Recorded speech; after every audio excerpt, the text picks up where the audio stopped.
오늘 하나님께서 저희들에게 허락한 설교 목적 진술은 싸움꾼이 되게 하는데 설교 목적이 있습니다. 싸움꾼이 된다는 것이 어떤 의미일까? 그 부정적 의미가 성경적 의미로 어떻게 능력 있게 긍정적으로 바뀌게 되는 것일까라는 것을 여실하게 보게 만드는데 설교 목적이 있어요. 싸움꾼이 된다는 것은 전제된 사항이 있습니다. 그것은 다른 것이 아니라 믿음이 성숙해져 가야 돼요. 믿음이 커져 가야 돼요. 믿음이 좋아져야 되거든요. 그거 믿음의 진보라고 하는데, 믿음의 진보가 있는 사람들에게 싸움꾼이 이해가 되고 싸움꾼으로 살아간다는 영광을 깨닫게 되고 싸움꾼으로 살아갈 때 넉넉하게 일상에서 승리할 수 있다. 하나님의 사람으로 살아갈 수 있다. 믿음의 사람으로 믿음이 이기는 것을 볼 수 있다라는 것들을 선명하게 보게 만드는데 설교 목적이 있습니다. 그런 은혜가 여러분에게 주어졌으면 참 좋겠습니다. 그러기 위해서는 우리가 한 가지 더 깊이 마음 가운데 새겨둬야 될 것이 있는데, 싸움 그것은 치열한 행동이잖아요. 싸움 그것은 치열한 우리의 움직임이라고요. 그런데 그러한 치열한 움직임, 싸움이라는 것이 육의 싸움이 아니고 마음의 행동이라는 것을 알게 될 겁니다. 믿음을 쓴다라는 것, 믿음으로 산다라는 것, 믿음의 사람으로 이 땅을 살아간다라는 것이 마음의 행동이라는 것을 먼저 일깨운 바 되지 못하면 여러분은 율법의 사람이 될 겁니다. 율법주의적 사람이 될 겁니다. 종교 생활하는 것으로 끝이게 될 거고, 여러분의 육의 행동이 어디를 향하고 있는지, 무엇을 하고 있는지, 육의 행동이 얼마만큼 여러분의 삶 가운데 믿음을 갉아먹고 있는지라는 것을 깨닫지 못하게 됩니다. 그렇기 때문에 영적인 싸움꾼이 된다라는 것들은 무엇을 의미하는 거니? 다시 말하면 마음의 행동을 바르게 한다라는 겁니다. 마음의 행동이 있다는 것을 깨닫고 마음의 행동이 어떠해야 되는지, 마음이 어떻게 행동해야 되는지, 그 마음이 행동하는 것을 통하여서 하늘의 영광이 어떻게 임하는 것인지라는 것을 바르게 보게 만드는 데 설교 목적이 있습니다. 그런 은혜가 예수의 이름으로 가득할지어다. 먼저 믿음이 커져간다라는 것, 믿음이 좋아진다라는 것, 믿음의 진보가 있다라는 것, 그 내용의 특징들을 한번 이야기해 보려고 그래요. 믿음의 진보에 대해서는 여러 각도로 각기 다른 색깔을 가지고 충분하게 설명할 수 있습니다. 그런데 오늘 본문에 입각하여서 한 가지 특징을 좀 부각시켜서 새겨보려고 그래요. 여러분, 믿음이 좋아진다, 믿음이 커져간다라는 것은 무엇을 의미하는 거니? 도드라지게 걸리는 것이 많아져요. 이 걸리는 것은 불편한 거잖아요, 사실은. 걸리는 것은 어색한 거고, 그리고 무엇인가 살피게 만들고, 그리고 불편하게 만드는 것이 걸리는 거거든요. 그런데 믿음이 좋아지면 걸리는 것이 많다라는 겁니다.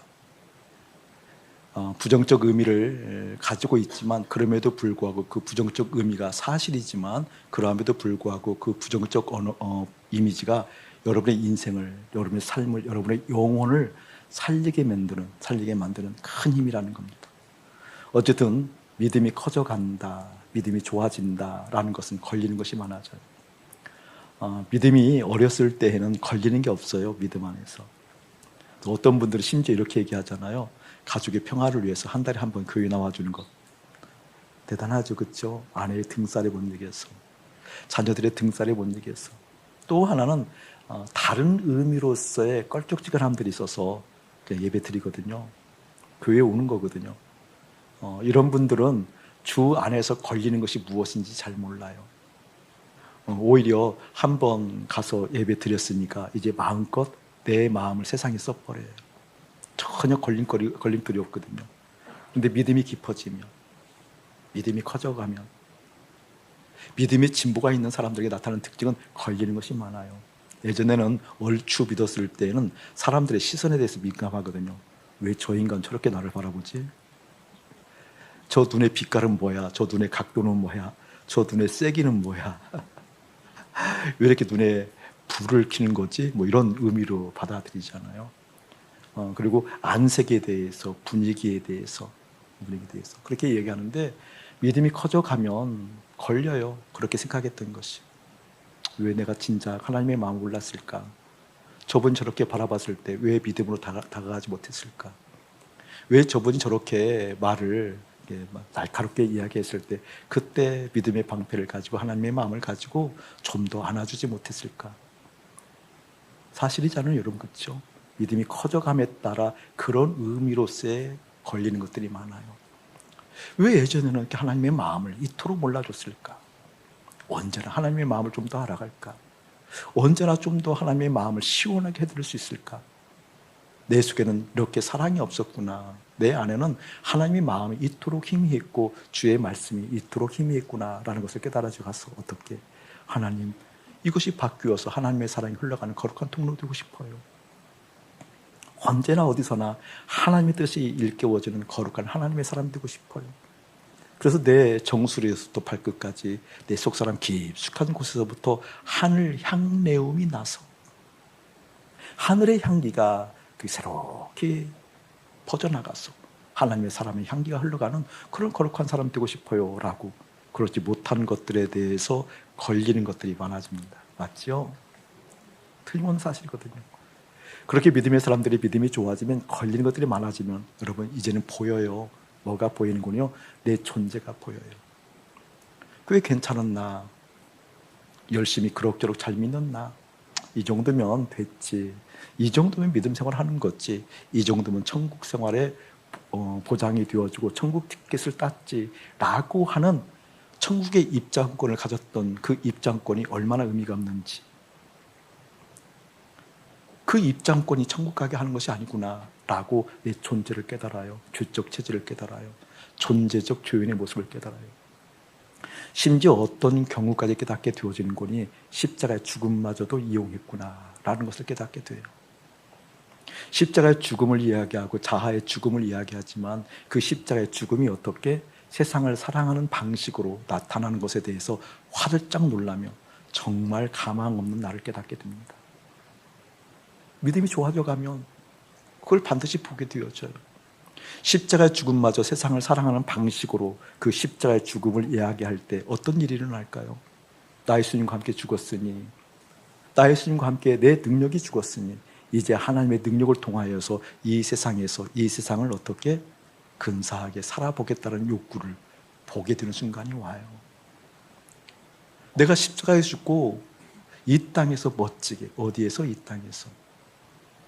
어디에서 힘을 주고? 이 땅에서. 어디에서 행복하게? 이 땅에서. 어디에서 근사하게? 이 땅에서. 그 범주를 벗어나지 못하는 죄된 존재, 죄적 체질을 깨닫게 되어져요. 그래서 믿음이 좋아지면 어떤 일이 날까요? 돌이키지요. 하나님, 이 마음 어떡하냐고. 자꾸 이 마음이 세상을 향하고, 자꾸 이 마음이 세상의 목적을 두고, 자꾸 이 마음이 세상에서 안심을 얻고 행복이 거기 다 있다라고 생각하는데 하나님 어떡하냐고. 어떡하냐고. 그래서 믿음의 사람들은 깨닫는 게 있거든요. 무엇을 깨닫게 되어지느니 실제 하늘이 소망되지 않는 믿음이 믿음이 아니구나. 지금 하나님과 연결되어진 믿음이 아니고는 믿음이 아니구나. 믿음은 어제의 가락으로 사는 게 아니구나. 어제의 고백으로 사는 게 아니구나. 오늘 하나님과 맞닥뜨린 그 믿음으로 사는 거구나. 아멘. 우리는 3차원 세계 안에서 산다고 그랬어요. 3차원은 시간과 공간, 누구에게나 다 주어진 거예요. 믿음의 사람이건 믿음의 사람이 아니건. 그런데 믿음의 사람들에게는 이 3차원이 새롭게 보여요. 어떻게 보이죠? 영원하신 하나님을 만났잖아요. 3차원의 시간은 영혼을 만날 때에만 그 시간이 무의미해져요. 깨달아집니까? 우리는 영원한 하나님을 만났잖아요. 영혼을 하나님을 만났기 때문에 3차원 이 공간에 마음 두는 것이 얼마나 부질없다는 것이 믿음이 좋아지면서 실감나요. 실제 돼요. 영원하신 그 하나님을 통해서 어떻게 내가 어디에 도대체 마음을 두고 살았던 거야. 내가 도대체 어디에 신경을 쓰고 살았던 거야. 내 마음을 온통 두었던 것이 여기라고, 이런 얼토당토하는 일이 내게 일어났어 라고 어떻게 주님 앞에 나아가 돌이키는 일들이 쉬워진답니다. 회개를 통해서 깨끗해지고 가벼워진 그 마음을 통해서 하나님을 바라보는 영광스러움이 무엇인지 일깨워진답니다. 그때 오는 놀라운 일이 있죠. 뭐죠? 나는 여기에 사는데 여전히 문제는 존재하는데, 여전히 힘들고 아픈 환경들은 끊임없이 다가오는데, 그럼에도 불구하고 내 속 깊숙한 곳에서부터 일어나는 하늘의 생명을 통한 하늘의 평강. 아멘. 이제 그것 좀 누리자고요. 이제 그것 좀 누리고 살자고요. 환경에 급급한 인생이 아니라 그 환경에 관계없이 영원하신 하나님을 만났더니 어떻게 하늘부터 임하는 그 평강이 넉넉하게 그 고난과 고통을 바라보는 안목을 갖게 하며 넉넉하게 그것을 이길 수 있는 영적인 하늘의 인내가 내 속에 들어오며 그것을 끝없이 돌파해낼 수 있는 믿음의 힘, 그거 누리자고요. 여러분, 이게 믿음이 좋아진다는 것 아니겠습니까? 그러므로 믿음이 좋아진다는 것은 걸리는 것이 많다는 것이요. 걸리는 것이 많다라고 한다면 그것은 내 존재, 깊숙한 원래의 존재부터 깨닫는 것이고, 깨닫는 그 인생을 통해서 어떻게 하나님 마음이 들어와, 하나님의 생각이 들어와 하늘의 평강으로 사는, 그것을 함께 보고 기뻐하는 그런 영적인 하나님의 무리들이 하나님 보시 참 좋더라 교회든 우리 모두 가운데 임했으면 참 좋겠습니다. 오늘 그 마음을 갖고 그것이 실제된 하나님의 사람들에게 일어난 특징이 있어요. 그것은 뭔지 아세요? 싸움꾼으로 산다는 겁니다. 한번 읽어봅시다. 10절, 11절 시작. 끝으로 너희가 주 안에서와 그의 힘의 능력으로 강건해지고 마귀의 관계를 능히 대적하기 위하여 하나님의 전신갑주를 입으라. 12절 제가 한번 더 읽어볼게요. 우리의 씨름은 혈과 육을 상대하는 것이 아니요 통치자들과 권세들과 이 어둠의 세상 주관자들과 하늘에 있는 악의 영들을 상대함이라. 이런 얘기 나오면 가슴이 뛰는 것보다는 부담스러워 하시는 분들이 참 많아요. 영적 갑옷을 입어라. 아니, 일상 삶에서 영적인 갑옷을 입어라. 그 갑옷을 입고 늘상 싸워라. 매사 싸워라. 항상 싸워라. 너무 부담스럽다고 얘기하시는 분들 많거든요. 좀 편하려고 예수 믿었지, 좀 평안하려고 예수 믿었지, 늘 그런 싸움의 긴장 가운데 놓여져 있는 것, 이게 믿음의 삶이라고 한다면 너무 힘들다. 그 믿음의 삶을 놓을 수는 없겠지만 이것이 믿음의 삶이라고 하면 너무 고달프다. 이런 느낌을 가지고, 그런 이미지를 가지고 믿음 생활 하시는 분들이 정말 많아요. 그런데 그러한가? 정말 그러한가? 라는 것을 오늘 보려고 하는 거예요. 그 이미지가 맞는 걸까? 그래서 많은 사람들이 얘기하잖아요. 하나님, 목사님이라고 안 했어요. 하나님, 제가 하도 공격을 많이 받아서 하나님 대신 다 받으시라고. 하나님, 나 가정생활도 있잖아요. 나 가정도 있잖아요. 가정에서 늘상 싸움, 영적 싸움, 그런 어떤 긴장감 갖고 어떻게 가정이 행복하겠어요? 하나님, 사업도 해야 되고 장사도 해야 되고 삶에서 이러한 사람 만나야 되고 삶에서 이러한 저런 관계를 통하여서 사회생활을 하는 건데 늘 거기에서 전쟁이라니요. 그걸 고달퍼서 어떻게 살아요, 하나님? 어떻게 살아요, 하나님? 이라고 하시는 분들이 꽤 많아요, 여러분. 그런데 오늘 정직하게 되돌아봐야 돼요. 믿음이 무엇인가에 대해서. 여러분, 믿음이라고 여러분에게 계속해서 이 강단을 통해서 여러분에게 하나님의 마음으로 여러분에게 선포하는 게 있어요. 설득하는 게 아니라 선포하는 게. 그 선포하는 것이 무엇인 거니? 믿음은 가지고 있는 것이 믿음이 아니다. 믿음은 써야 된다. 쓸 수 없는 믿음은 믿음이 아니다.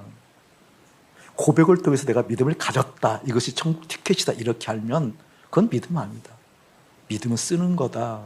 어린 다윗이 골리앗을 이길 때 썼던 것처럼, 어린 요셉이 삶의 전 구간을 통하여서 믿음을 써서 그 믿음의 영광스러움을 경험했던 것처럼 믿음은 쓰는 거다. 목사님이 뜸을 들입니다. 설교에 간격을 두고 있습니다. 지금 그렇게 중요하기 때문에 그렇습니다. 믿음을 쓴다라는 것은, 쓴다, 다시 말하면 행동한다라는 겁니다. 믿음은 행동하는 겁니다. 아멘. 또 뜸을 들입니다. 기억하라고, 주목하라고. 이 행동은 육의 행동을 의미하는 것이 아니다, 그 말입니다. 이 행동은 마음의 행동을 의미합니다. 그것을 오늘 선명하게 보게 만들 겁니다. 마음의 행동이 실제되지 못하니까, 믿음을 쓴다라는 그 씀에 대해서 마음의 행동이라는 것이 일치되지 못하니까, 같은 것으로 성립되지 못하니까 자꾸 육을 써서 뭔가 하려고 그래요. 그것은요, 그냥 율법화 되어지는 믿음이에요. 어둠의 사단에게 그냥 지는 믿음이에요. 삶에서 이길 수 있는 믿음이 아니에요. 마음의 행동이 무엇인지 일깨워지지 않으면, 마음의 행동을 통해서 실제 믿음이 무엇인가 정확하게 일깨워지지 않으면 그 믿음은 믿음이라고 볼 수 없어요. 이것이 일깨워지면 어떤 일이 날까요? 아하, 부부 사이에 마음의 행동이 있어야 되는 거구나. 가정에서 마음의 행동이 없으면 실제 그냥 무너지는 거구나. 여러분, 믿음을 쓴다라는 것이 강한 어조로 이야기하면 싸운다 그 뜻입니다. 마음의 싸움, 마음의 행동이 삶의 자리에서 없으면 그냥 무너지는 거구나. 그러므로 이 싸움이라는 것은 어떻게 긴장이요, 아픔이요, 고통이요, 그리고 노여움이요, 괴로움이 아니라 어떻게 하늘의 영광을 볼 수 있는 실제구나라는 것을 깨달아간다 그 말입니다. 오늘 말씀을 통해서 밝게 보여지기를 주님 축복합니다. 부부관계, 부모와 자녀 관계, 삶의 자리의 모든 형편에서 어떻게 이 마음의 행동, 마음을 쓰는, 이 마음으로 실제 싸우는 믿음의 싸움이 없으면 결코 그 관계가 아름답지 못하다는 겁니다. 그러므로 모든 곳에 싸움꾼이 돼야 돼요. 아멘. 근데 우리는요, 그 싸움꾼을 소원하기보다는 다른 싸움꾼이 되어서 이기는 것을 소원하거든요. 그 부분을 다시 한번 볼게요. 12절 다시 한번 읽어봅시다. 시작. 우리의 씨름은 혈과 육을 상대하는 것이 아니요 통치자들과 권세들과 이 어둠의 세상 주관자들과 하늘에 있는 악의 영들을 상대함이라. 여기 보면 우리의 씨름 해놓고 네모쳐놓고요. 네모쳐놓고 1번 혈과 육을 상대하는 것이 아니요. 1번. 자, 2번은 통치자들과 권세들과 이 세상의 이 어둠의 세상 주관자들과 하늘에 있는 악의 영들을 상대합니다. 2번. 나눠져 있어요, 여러분. 마음의 행동을 할 때, 마음의 싸움을 할 때, 그 싸움, 우리의 씨름은 혈과 육을 상대하는 것이 아니대요. 근데 우리의 싸움은 다 여기에 모아져 있어요. 저를 한번 보실래요? 혈과 육이라는 것은 무엇을 의미하는 거니? 내 육이 만나는 모든 것들입니다. 내 육이 만나는, 가정도 내 육이 만나고요, 문제도 내 육이 만나고요, 삶의 모든 형편도 내 육이 있기 때문에 만나는 거거든요. 그렇죠? 근데 우리는 실상 내 속으로부터 원하는 간절함은 무엇인 거니? 내 육이 만나는 모든 일들에 대해서 승리하기를 소원해요. 성경은요, 혈과 육의 싸움이 아니라고 얘기하는데, 우리는 이 혈과 육의 싸움을 통해서 그 싸움에서 승리하는 것을 하나님께 빌고 하나님께 소원하고 그것을 믿음을 부려서 그것을 얻으려고 하는 것이 우리라 그 말입니다. 근데 성경은요, 아니다라고 얘기하고 있어요. 아니다. 왜 이런 얘기를 하는 거니? 저를 보세요, 여러분. 그 의미는 중요한 의미가 있는데 우리가 가지고 있는 두려움이 있어요, 두려움. 이 결핍에 대해서는 언제가 여러분에게 좀 더 깊이 이야기하려고 그러는데, 우리가 하나님을 잃어버렸기 때문에, 애들에서 쫓겨났기 때문에 기본적으로 하나님이 내 안에 계셔야만 만족하고 기뻐하는 요소가 우리 인간의 속성이잖아요. 원래 이 마음은 하나님이 거하시려고 만들었기 때문에 하나님께서 계셔야만 만족이 되고 기쁨이 돼요. 하나님이 떠나갔기 때문에 하나님을 잃어버린 인생 가운데 기본적인 뭐예요? 깊은 결핍이 있어요. 결핍. 그 결핍은 뭐예요? 불안으로 남죠? 두려움으로 남죠. 결핍이 채워지기 전까지는 그 두려움이 해소가 안 돼요. 근데 인간은 그 두려움, 결핍을 채우려고 어떻게 되어져요? 하나님 없기 때문에 보이는 혈과 육을 통해서 채우려고 한다 그 말이에요. 돈이 있으면, 자식이 있으면, 건강하면, 삶에서 누구보다도 좀 뛰어나며 인정받으며 이런 욕구들이 있다는 거죠. 그것을 끝없이 채워서 만족하려고 하는 것이 우리예요.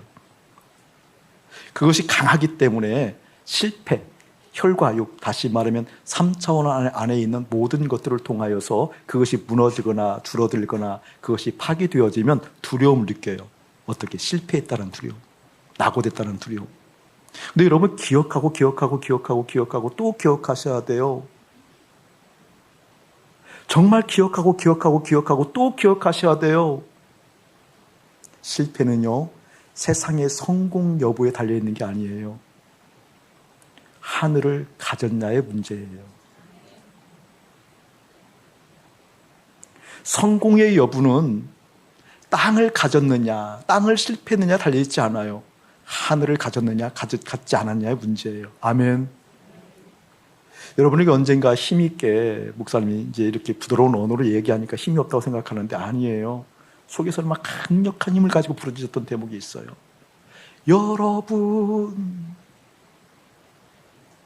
여러분에게 극한 고난이 왔을 때 그때 마음으로 기뻐하는 것은 어색한 것이 아니에요.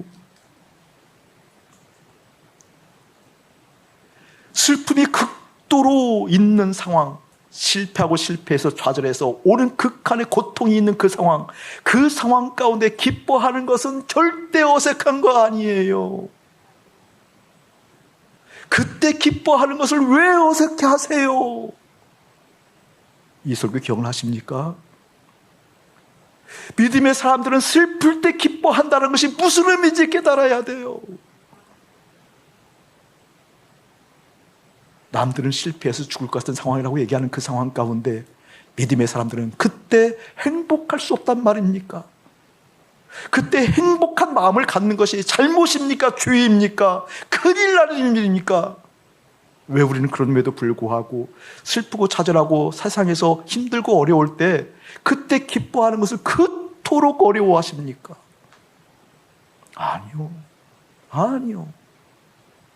믿음의 사람들은 그때 실제 하늘의 영광이 내 안에 있었어.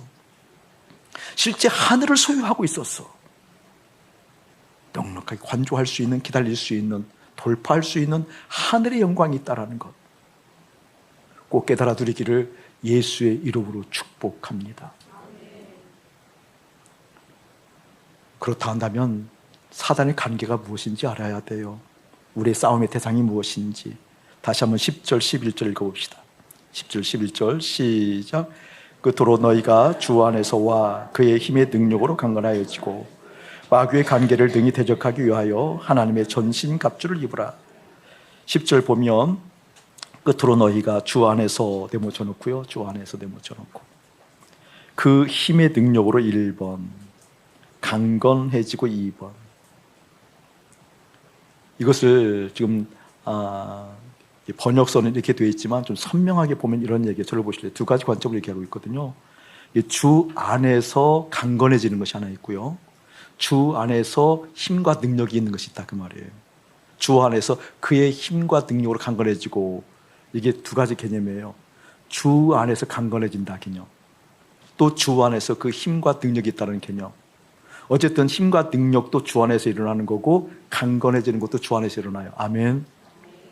여러분, 강건하다라는 건 뭐예요? 견디는 힘이거든요. 강건하다 이 말은 무슨 말이에요, 여러분? 맷집이 있다 그 말이에요. 삶이 어떠하든지 곤고한 삶이 오든 기쁨의 상황이 오든 그것에 마음 빼앗기지 아니하고 어떻게 그것을 관조하고 바라볼 수 있는 그 영적인 맷집, 그게 어디에 있다라는 거예요? 강건해질 때. 이 강건이 어디에 있다라는 거예요? 주 안에 있을 때. 아멘. 힘과 능력은요, 공격력이에요. 공격의 힘. 힘과 능력, 그것을 통해서 어둠의 세력을 이기거든요. 근데 그 힘과 능력도 어디에 있다라는 거예요, 여러분? 주 안에서. 아멘. 그러니까 주 안에 있을 때 무엇이? 영적인 맷집도, 영적인 공격력도 실제된다라는 거예요. 근데 주 안에 어떻게 들어가요, 여러분? 마음이 들어갑니다. 아직도 이 마음 얘기 이해가 안 되세요? 십자가에서 무엇이 죽습니까? 여러분의 마음이 죽습니다. 내 존재가 죽었을 때 어떻게 죽는다는 거예요? 내 마음이, 실제 마음이. 마음에 대해서 계속 얘기할 거거든요. 마음 15년 얘기해 왔어요. 여러분, 주 안에서 우리가 있다는 것은 내 마음이 주 안으로 들어가요. 그렇기 때문에 내가 영적인 맷집과 영적인 공격력을 기른다, 이 말은 무슨 말이에요? 내 마음이 주님께 가 있어야 된다 그 말이에요. 아멘. 지금 마음 어디가 계셔요? 어디다 두었어요? 내 마음을 어디에 두고 그렇게 안달복달하셔요? 내 마음을 어디에 두었길래 그토록 불안해하고 두려워하셔요? 오늘 주님 단순하게 투박하게 말씀하셔요. 주 안에서 강건해진다. 주 안에서 힘과 능력이 있다. 아멘. 그러므로 마음의 가짐은 무엇일까? 내 마음이 주 안에 있는가 확인하는 거예요. 내 마음이 주 안에 있는가 확인하는 거예요. 그 은혜가 좀 더 깊어지기를 예수의 이름으로 축복합니다. 내 마음이 주 안으로 들어간다. 우리 교회 사역자들을 식사하면서 차 한잔하면서 그런 걸 내가 질문했어요. 어떤 질문이냐면, 한번 우리 생각해 봤으면 좋겠는데, 왜 하나님께서는 그냥 건강하고 가장 최고조의 인간의 그런 힘을 가지고 이 땅에 뿅 나타나면 좋은데, 왜 이렇게 그냥 연약한 한 여인의 몸속에 그 태로부터 시작했을까? 그리고 똥 오줌도 분간하지 못하는 그 어린아이 일들을 시작했을까? 힘도 없고 능력도 없는 그 상황들을 거쳐서 인간의 길을 걸어가셨을까? 뭐 여러 가지 대답이 있을 수 있잖아요. 완전한 인간의 몸을 입으셔야 죄를 계속할 수 있으니까 틀림없는 사실이죠. 그건 우리가 기본적으로 많이 알고 있는 거거든요. 한 번 더 상기시켰어요. 그것은 예수님을 만났다라는 것, 그리스도를 만난다라는 것, 길이요 진리요 생명 되신 하늘의 영광, 하나님 아버지 아들을 만나서 하늘 아버지의 생명을 취한다라는 것, 그것은 마리아가 그 주님을 잉태한 것 같은 모습이 실제되게 우리 가운데 퍼포먼스로 보여주신 것이다 라고 얘기했어요. 아직도 이해가 안 가세요? 마리아는 어떤 환경이든, 내가 원하든 원하지 않던 환경이든, 마리아가 바라볼 때 극한의 어려움과 고통이 있는 환경이었다. 마리아가 실제 그랬잖아요. 마리아 상황을 알고 얼마나 수군거렸어요. 많은 사람들이 힘이 없어서 그렇게 돌을 들어서 돌을 들어서 쳐서 죽이고 싶을 정도의 그런 일들이었잖아요. 사회학적으로 보면, 사회적 관념으로 보면 그런 거였잖아요. 어떤 환경이 있던, 때로는 막 너무 즐겁던, 그거 상관없이 어떻게 잉태했기 때문에 끝없이 예수님과 함께 있다 그 말이에요. 아멘. 어떤 환경에 그 예수님과 함께 있는 것이 잉태라니까요. 그와 마찬가지로 주 안으로 들어간다, 내 마음이 주님께 들어갔다는 것은 무엇을 의미하는 거니? 내 의식이 주님이 계신가를 확인하는 것이다. 그게 잉태하는 것이다. 4주째 연거푸 얘기하는 거거든요, 여러분에게. 그게 실감이 안 나는 모양이에요. 실감 나야 돼요. 아멘. 예수님 안으로 들어갔다. 그래서 강건해진 마음을 가졌다. 그래서 힘과 능력, 돌파력이 생겼다. 라는 것은 다른 것이 아니라 마리아가 예수님을 잉태한 것처럼 내 의식 가운데 예수님이 계신 걸 의미한다 그 말이에요. 그것이 바로 내 마음이 예수님 안으로 들어갔다 그 뜻이라니까요. 일상의 모든 관계, 모든 상황, 모든 환경 속에서 내 의식이 어떻게 예수님이 계신 것이 선명하다 그 뜻이에요. 그런데 오늘 뭐라고 얘기하고 있다고요? 그렇게 주 안에서 그의 힘과 능력으로 강건해진 마음가짐이 있다고 한다면 그때 비로소 어떻게 마귀의 간계를 능히 대적하래. 저를 보세요 여러분. 그렇다면 마귀의 간계는 뭘까요? 그 간사하고 간악하고 그 교활한 교가 뭘까요? 결론으로 이야기하면 마귀의 간계는 우리의 마음이 하나님께 흐르지 아니하고 땅에 흐르게 만드는 것이 마귀의 간계입니다.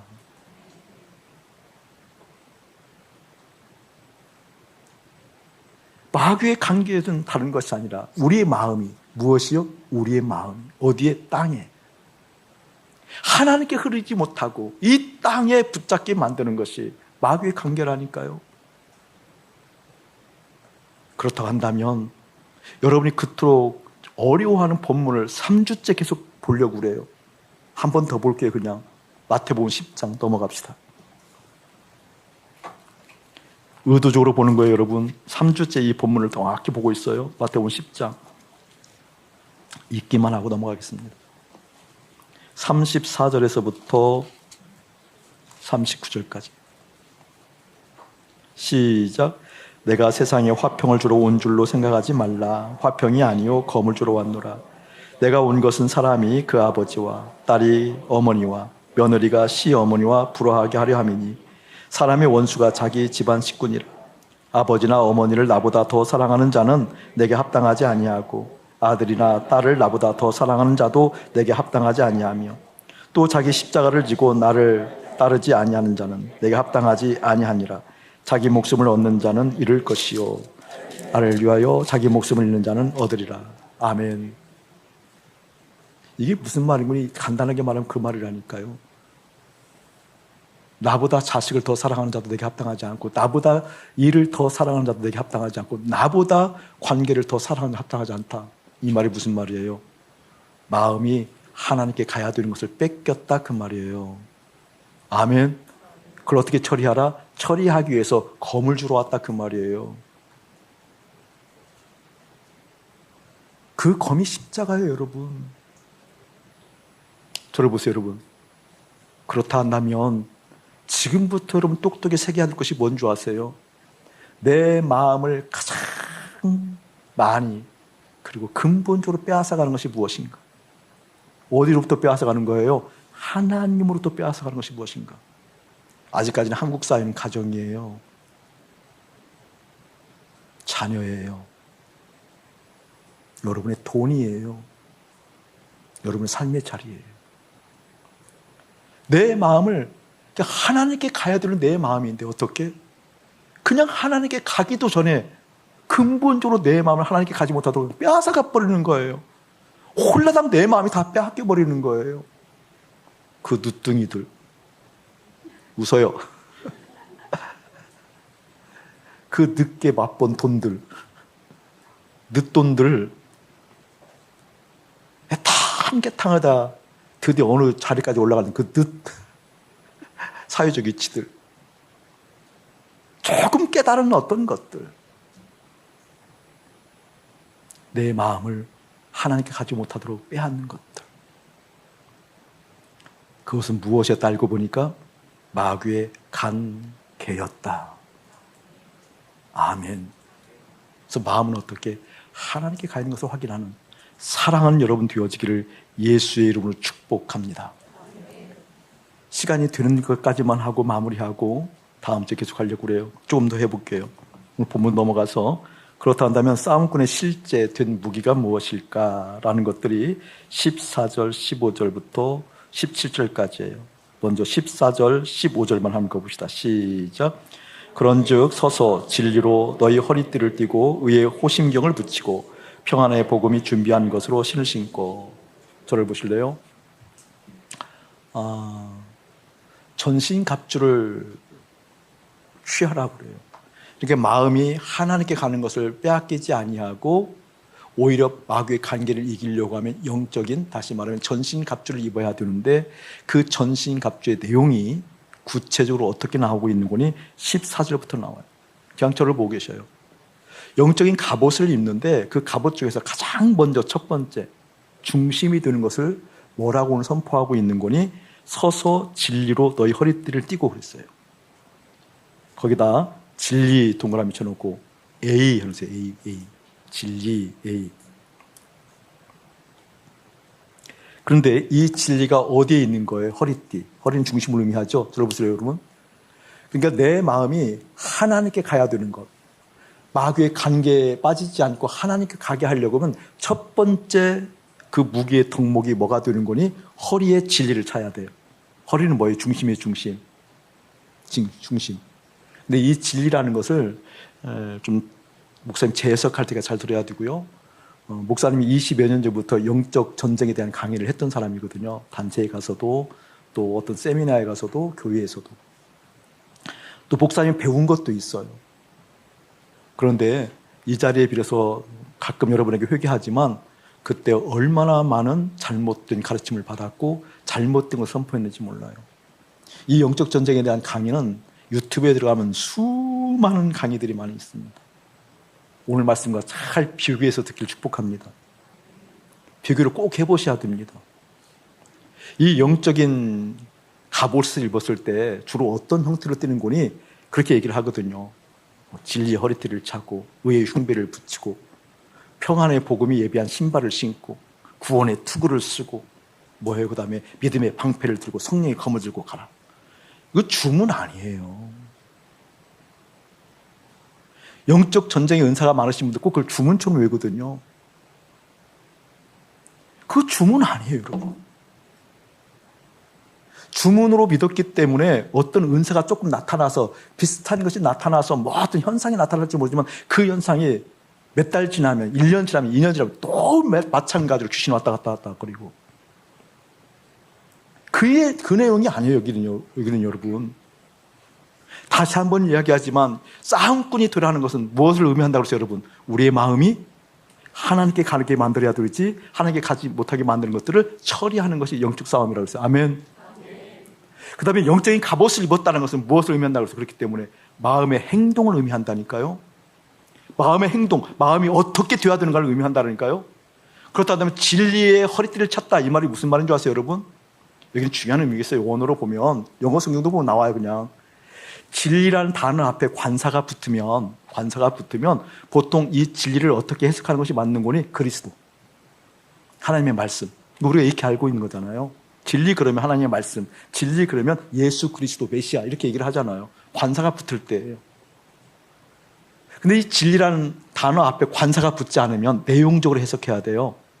그러면 이 진리가 많은 단어의 해석 중에 어떤 단어가 적합한 단어가 되는 거니? 정직이 돼요. 정직. 영어 성경 한번 보셔요. 관사가 안 붙을 거예요. 관사가 붙으면 그리스도, 관사가 붙으면 하나님의 말씀. 근데 이 진리의 허리띠를 쳐라 이러면 관사가 붙지 않아요. 그럼 정직으로 해석하는 것이 맞다니까요. 이 말은 무슨 말일까요, 여러분? 저를 보세요, 여러분. 정직, 바를 정자에 곧을 찍자. 바르게 곧장 간다. 정직을 원어로 얘기하면 뭐라고 여러분? 야사르. 야사르는 뭐예요? 좌루나 우루나 치우치지 않고 곧장 누구에게 가는 거예요? 영적 전쟁의 첫 번째 덕목이 뭔지 아세요? 마음이 곧장 하나님께 가는 것을 중심으로 세워라 그 뜻이에요. 마음이 곧장 하나님께 가라. 저를 보세요. 믿음이 얼마만큼 오염됐나 이 시간 보는 거예요. 조용한 언어로 얘기하지만 믿음의 사람들마저도, 강단마저도 하나님의 마음이 실제되지 않으니까 마음이 곧장 하나님께 가는 것이 실제 믿음이 좋은, 믿음이 잘한 영적인 진보가 있는 사람들의 특징인데, 그런데 이 강단마저도 선포된 하나님 말씀이 얼마나 오염됐는지 교우들에게 뭘 가르치는 거니? 하나님께 마음을 곧장 쓰도록 가르치지 않아요. 여러분이 기도를 보면 알잖아요. 문제가 생겼어요. 피부치보다 더 더운 건 없겠죠? 그러니까 피부치가 뭐 지금 죽어가야 돼, 제 자녀들이. 내 사업이 망해가요. 그럼 그때 해도 어떻게 내 마음에 곧장 하나님을 바라보는 것이 정직인데, 야사른데.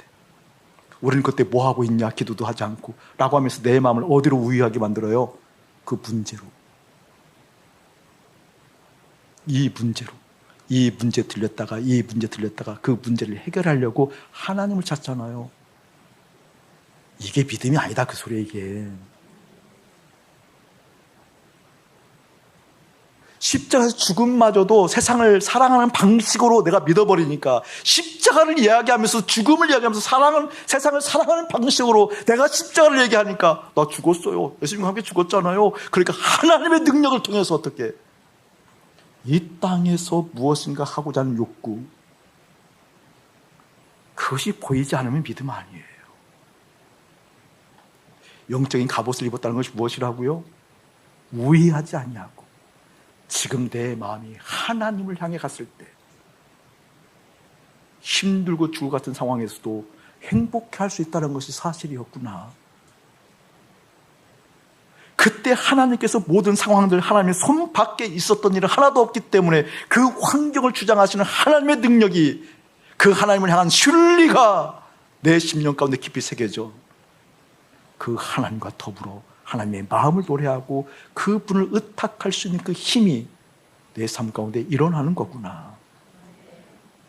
아멘. 저는 여러분이 그 은혜가 깊이 좀 경험되는 사람들이 막 곳곳에 나타나야 되죠. 우리 사역자들 모아놓고 그런 얘기 했거든요. 이제 우리가 그 일 해야 된다. 그거 해야 된다. 마음 어디에 가 있는가 보고. 이제 그 마음 보게 만들어야 된다. 그럴듯한 이야기를 하는 사람들에게, 막 옳은 걸 주장하는 사람들에게 무엇인가 막 이것이다라고 결정하는 사람들에게 그 결정에 마음 가 있지 않고 그 옳은 곳에 마음 가 있지 않고 하나님의 마음 가운데 내 마음이 가 있는 것을 보게 만드는 것이 우리다. 그게 바로 여러분들입니다. 좀 더 이야기하고 다른 얘기를 좀 하려고 그래요. 두 번째는 의의 호심경을 붙이고 비라고 적었어요. 의의 호심경을 붙이고. 호심경은 가슴 보호대잖아요. 쉽게 말하면 갑옷 속에 뭐라 그럴까? 예전에는 갑옷 속에 이제 가죽 같은 걸 대거든요. 가슴 보호대. 그런데 이제 그것을 의라고 이야기하는 이유가 있어요. 의라고 얘기하는 것. 가슴은 뜨거움이잖아요. 가슴은 심장을 의미하기도 하고. 가슴이라는 것은 가슴이 불타올라야 뭔가 막 의욕이 생기는 거잖아요. 그렇죠? 근데 거기를 의라고 표현한 것이다. 의는 뭐예요, 여러분? 의를 가장 쉽게 설명해서 의가 뭐라고 그랬죠? 하나님 보시기에 좋은 것. 하나님이 나를 보고 좋대요. 그건 무슨 말일까요? 하나님이 나를 보고 어떻게? 야, 선세야, 네가 마음에 들어. 이게 의예요. 내가 하나님으로부터 의롭다 여김을 받았어요. 내가 의로워서가 아니라 의롭다 여김을 받았다고 한다면 하나님이 나를 보고 와, 아침 목사 마음에 들어. 여기는 수백 명의 사람들이 문제가 아니야. 네가 마음에 들어. 나 이 소리 날마다 듣고 싶어요. 뭐 동의하지 않아요? 각자 그런 믿음 갖길 축복해요. 하나님께서 마음에 드는 것이 의예요. 이것을 어렵게 신학적으로 바르트 같은 경우는 막 이렇게 두꺼워 책이 의 하나만 설명하는데 하도 그럴 필요 없어요. 어렵게 설명하면 여러분 가만히 듣고 있다가 하나님께서 보시기에 좋은 거야. 하나님도 의롭다함을 받던 것이 구원을 의미하는데 그 구원이 뭔 거니? 하나님께서 나를 마음에 들어 하는 거야. 아멘? 그렇다고 한다면 정직은 뭐예요? 내가 하나님을 향해 올라가는 거잖아요. 의는요, 하나님께서 나를 향해 오는 거예요. 아멘? 하나님께서 나를 향해서 마음에 들어! 이 말은 무슨 말일까요? 정직함이 회복됐을 때 그 뜻이에요. 예수님과 함께 연합해서 예수님과 십자가에 죽은 것을 보고 하나님께 나를 의롭다고 얘기해 주시잖아요. 예수님과 하나 됐다는 건 뭐예요? 내가 죽은 거거든요. 세상을 향해서 마음이 죽고 어떻게 되고 새 마음이 든 거거든요. 새 사람이 된 사람의 특징은 뭐예요? 하나님 아버지를 바라보잖아요. 그게 정직이라니까요. 아멘. 그게 정직으로 허리를 띈 거라니까요. 그때 어떻게? 하나님께서 의롭다고 하시는 거예요. 영적 전쟁이라는 건 뭐예요? 하나님께서 나를 마음에 들어 하시는 것을 내가 보는 거라니까요. 하나님께서 나를 마음에 들어 하시는 것이 실제 됐기 때문에 그것을 통해서 어떻게 하나님이 마음 빼앗길 수 없어요. 하나님이 이 마음을 다른 곳에 줄 수 없어요. 지난주에 순위선교단 서울의 서부 지역을 담당하고 계시는 선교사님들 우리 교회 방문했어요. 근데 기도동맹이라고 그게 이제 순단에 관계된 어떤 교육들을 다 받고 한 그 교회들을 주로 탐방을 하는데 저는 거기에서 이렇게 훈련받은 사람은 아니잖아요. 근데 탐방을 하셔서 오셔서 점심 교제를 같이 했는데 이분들이 놀라는 거예요. 근데 여러분은 시원찮게 생각하지만 그분들은 알잖아요. 영적인 분위기를 계속 교회를 탐방하니까. 첫 번째 느끼는 것이 무엇이니? 메시지의 언어가 같다라는 것은 이제 익히 아는 거니까. 저에 대해서는 알고 있으니까 그분들이. 예배의 주목도에 대해서 놀래더라고요. 예배의 집중도. 저는 이게 불만이거든요, 이 정도는요. 왜 딱 두 사람이 고개를 숙이고 있냐고요. 두 사람이 없어야 예배의 주목도예요. 근데 이것은 보통 교회에서 일어나지 않아요. 이 주목도는, 지금 현재 이런 주목도는. 설교하면 농담 좀 섞어서 7분의 1은 자요. 맞죠, 여러분? 이 주목도에 놀래더라고요. 아니, 어쩜 아이들까지 그러냐고. 속으로 그랬어요. 속으로 내 얘기할 때. 아이들이 조금 더 나아요.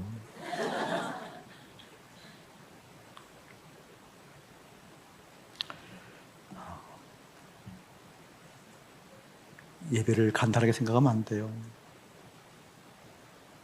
예배는 다르게 생각하면 안 돼요. 예전적 의미로 예배를 생각하면 큰일 나요. 예배는요, 사랑의 최고의 표현이 예배예요. 사랑하고 또 사랑하는데 더 이상 그 사랑을 표현할 길이 없어서 드려지는 게 예배예요. 그렇기 때문에 저에게 있어서 이 예배가 둔해질까 봐 저는 늘 두려움이 있어요. 그래서 예배 시간에 제가 하는 게 있다니까. 하는 게. 목사님 예배 드리는 거 보시라고요. 하루 정도, 아니 한 번 정도는 허용해 줄 테니까 예배 드리지 말고 앞에 내려오고 보라고 이렇게. 그만큼 심각하기 때문에. 제가 부목사 때도요, 담임 목사님 설교할 때 동료들이 저를 욕해도 담임 목사님 눈에 가장 잘 띄는 곳에 가서 예배 드리는 사람이라니까요. 그건 예전 사람들이 저를 알아요, 그걸. 욕 얻어먹어도. 쟤는 왜 그냥, 쟤는 왜 이렇게 재수가 없냐? 그래도 저 상관이 없었어요. 여러분이 경고합니다. 찬송 그렇게 부르는 거 아닙니다. 목사님 찬송 부를 때 보세요. 우리 교회에서 예배 드리는 태도가 두 번째 가라면 서로 하는 게 저거든요. 제가 원래 그런 사람 아니에요. 원래 폼쟁이거든요. 저도요, 구두 신고 천천히 걷는 게 멋이라는 걸 아는 사람이에요. 그러세요. 됐습니다. 할 수 있는 사람이라니까요. 찬송할 때 저는 주목합니다. 다른 생각 두르는 것, 영적 전쟁에 이기려고. 찬송 가사에 몰입합니다. 여러분은요, 찬송할 때 다른 생각하는 사람이 90% 이상이에요. 90. 익숙한 멜로디가 나오면 그냥 따라하지 아니라니까요. 최고의 사랑의 표현이 예배 가운데 어떻게 더 이상 표현할 길 없어서 곡조가 붙든 하나님을 향한 찬양이 있는 건데, 찬양할 때 막 제가 손 들고 그러잖아요. 그렇죠 여러분? 그래요. 막 무릎도 두드려가면서 막 아멘 아멘 막 제가 이런 사람 아니라니까요. 제가 그로 내 믿음을 측정할 때가 많아요. 지금 하나님께 주목하고 몰입하지 못하는 나를 보면 내가 지금 무릎 꿇어야 할 때있구나. 무릎 꿇어야 할 때 그냥 막 주목하거든요. 왠 줄 아세요? 하나님 나보고 마음에 좀 들어 하시라고. 아멘. 그만큼 내가 하나님께 정직 반듯하게 다른 것을 우회하지 않고 하나님께 가서 하나님이 나 좀 맘 좀 들어 하시라고. 이놈아 마음에 들어. 알았어 이놈아. 죄적 체질을 가지고 있음에도 불구하고 예수와 함께 죽고 예수의 피와 더불어서 나를 이렇게 주목하고 몰입하는구나. 알았어 이놈아 의로와 마음에 들어. 그게 우리가 드려야 될 대목가 아니에요 여러분. 근데 우리의 찬송은 아니라니까요.